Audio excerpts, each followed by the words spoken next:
Thanks, Mike. It's a great pleasure to see so many friendly, welcoming faces. And Mike.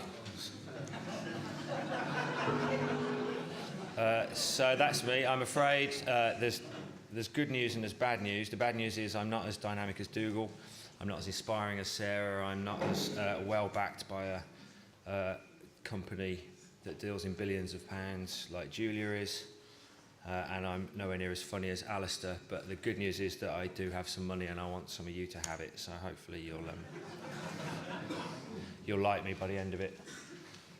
Right. So, my formatting seems to have been spannered by Gary and his smooth technical capabilities, but the political landscape, so there was a period where apprenticeships were undervalued generally across the board, across sectors, but the political landscape has shifted and the move to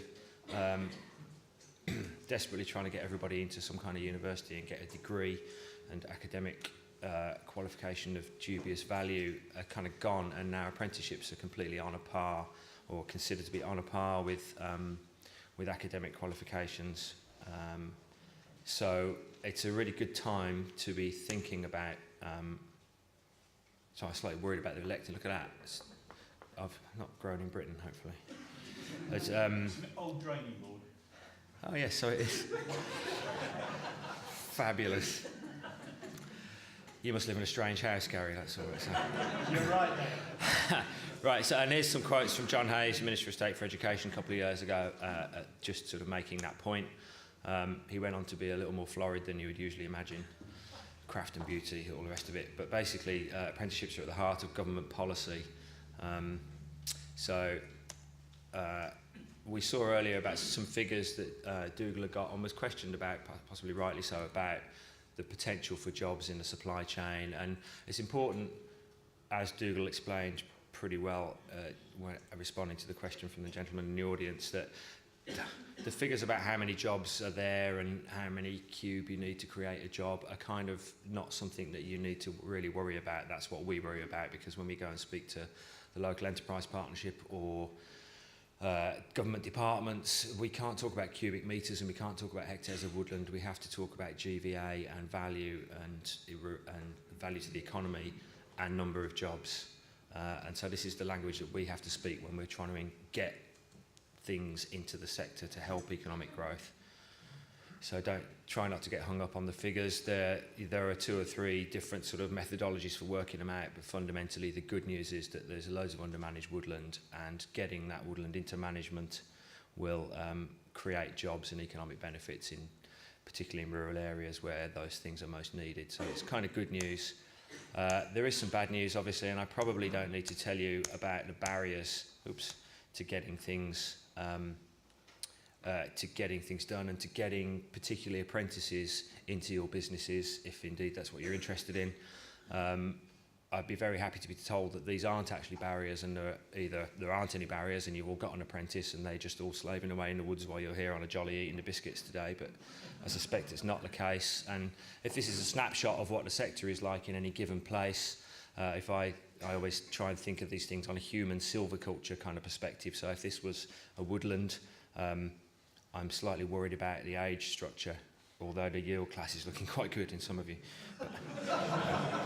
And that, we can't afford for the workforce to be clear-felled and restocked. It has to be continuous cover, replacement of new entrants into the workforce.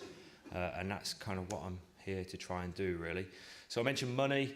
The Forestry Skills Initiative is the name we gave My Pot of Money, because these things have to have a name so that you can have a folder with the documents in on the computer. But fundamentally, it's over £250,000. It was ostensibly, and this was quite back of a fag packet, I have to say, for 45 apprentices over 3 years. For reasons I won't bore you with about the funding, it became over 2 years, but I've had 270k, which is a lot of money for a new apprenticeship scheme in the forestry sector.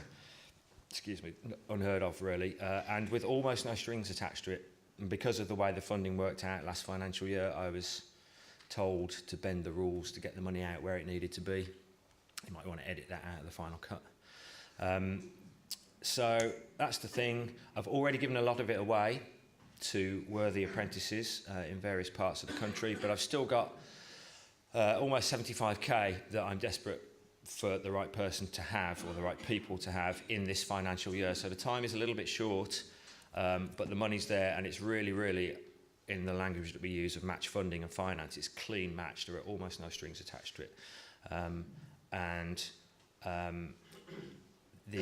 I've already exceeded my target of 45 apprentices, so I'm not really under any pressure to do more. I'm actually getting much more value for my money than I originally envisaged.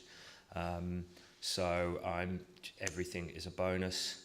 This slide represents the blue pins mark where I've got apprentices in place. The red ones, and now where the green one is as well. The red ones where I've kind of had conversations, but nothing's really come to fruition. Two things jump out at you there. One is the lack of apprentices that I've got in this part of the world, which I'm here and back again on the 21st of January to try and rectify. The other thing is the distribution of the blue pins is fairly really representative of me driving up the M5 and the M6 in an FC vehicle, throwing money out the window. But probably want to edit that out of the final cut as well. So on a serious point, there's a big hole in this part of the world, and because there's so much other excellent work here going on, those of you who know Gary will know how passionate he is and what an excellent proponent of skills and learning and development he is nationally, but particularly in this part of the world because it's where he's from. And I really want to do some work here and get some blue pins in this part of the world. So what I can do to move that along is basically, if you want to take on an apprentice, you will have to pay the college for the costs of them coming to do assessments, giving the tickets, the certification, all the rest of it. Ordinarily, you would have to pay that, but I will pay that on your behalf through my funding stream. So if you were to want to take on an apprentice or become an apprentice, the training wouldn't cost you anything. There's already actually quite a good deal from government on that, depending how old you are, but actually I will pay for that. So the training won't cost you anything. And I'm so generous and so keen to get more timber into the market and more woodland into management and more people into the workforce that I will also pay up to 3k for additional training per apprentice. For those of you frantically making notes, don't worry, you can always get an email off Gary, give an email to Gary and I can send you a note or these slides or whatever, and I'm sure these slides will be available after, won't they? They will be tidied up, and I apologise for that. Don't worry, I'll make you pay for that, Gary. It's all right. I know. Yeah, so don't worry. Don't worry about frantically making notes. You can get all this. So I can basically offer to pay for the costs of the training, the formal part of the work-based diploma, as we call it, the bit that the college would normally ask the employer to pay, and plus up to 3k additional training. So if there's something that's really beneficial to your business that makes the apprentice more useful more quickly and therefore less burdensome, and is likely to be encouraged to, if your business is therefore likely to be encouraged to take somebody on, then I can pay for that. It might be higher chainsaw units, deer management, whatever it might be. There's up to 3k per apprentice. And there's just helping coordinating and linking to sort of other sources of support and funding. There's some stuff here around what the government will already offer. The top bit there is about what the government will already pay anyway, which even if there is no funding from government because of the age of the apprentice, I'll pay the rest anyway. The bottom bit that you can't really see is talking about a £1,500 grant from government if you take on your first apprentice within 12 months. If they stay with you at something like the 12 or 13 week stage, you qualify for what they call an age grant, which gives you £1,500 of free money, which kind of covers the cost of the apprentice's equipment and basic tools and stuff, I think. So that's already a good deal, and my stuff is on top of that. But it's only for this financial year, and I'm not sure if there'll be any more after this year. So now is the time. If you've ever considered an apprentice, now is the time to strike. Looking ahead, there'll be the new RDPE Skills and Training Programme. My colleague Steve, local area director, is involved in some work around that and what the new programme will look like. So we're trying to align the apprenticeship stuff with other projects that are going on that Gary's involved with. Broader business skills and management training, a potential centre of excellence in this part of the world for forestry, lowland forestry, which Gary would be pleased to tell you about if you buttonhole him. It was mentioned earlier some work in the marches we're doing in that part of the world. We have a programme with the Prince's Trust where they find a corporate sponsor to train 12 unemployed young people from that area and give them almost 5 weeks of free forestry taster, if you like, which we're finding is a really good filtration system and recruitment system for the apprenticeships. So that kind of takes the risk of taking on an apprentice and investing stuff in them to find after a month that they're not appropriate.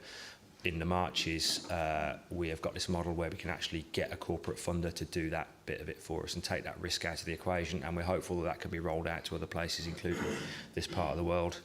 Grown in Britain, obviously, is hopefully going to create the market demand, but it's really up to the private sector, it's really up to woodland owners and businesses to recognise that there are opportunities there. Grown in Britain possibly represents the best opportunity we've had to improve the lot of undermanaged woodland in this country for a generation, but we've all kind of got to step up. And I can pay training costs, I can provide other support, I can make links to other things, but sooner or later somebody's got to invest in the salary of a trainee to support their own business. If you want to be an apprentice, that's what you'll need to find, somebody, a local training provider and an employer willing to pay your salary, and I will pay the rest. And it's hard work, and that's not, kid ourselves. I'm sure you all know better than I do what hard work forestry is, and to find somebody who's got the dedication to it is not easy. If you're an employer, you will need to have an employee. You'll need to take on an apprentice as an employee, possibly. You'll need a relationship with a training provider and provide all the things you would expect to provide to an employee.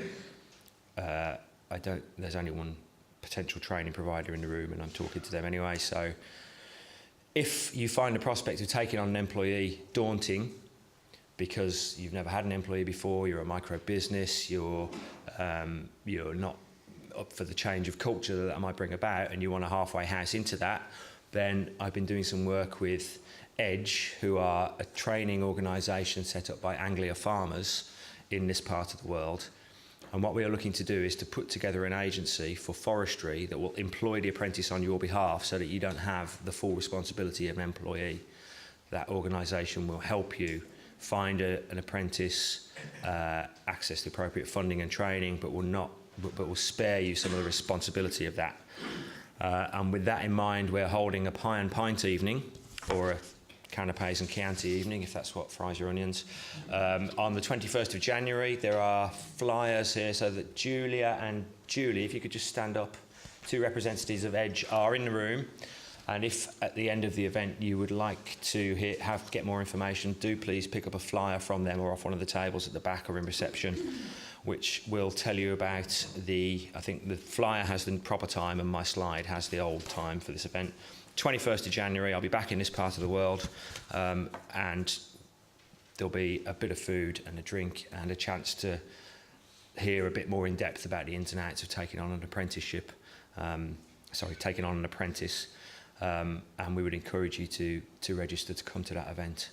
I won't be around for long at the end because it's Suffolk.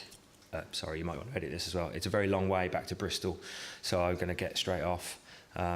But that's my contact details. Gary will distribute those along with all the other presentations. And I never thought that I would find myself in public saying this, but you can follow me on Twitter now as well, as of last week.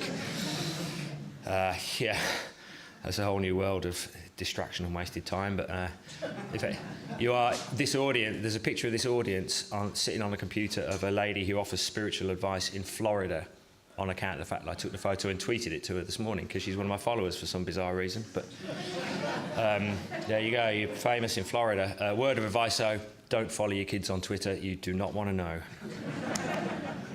Thank you very much.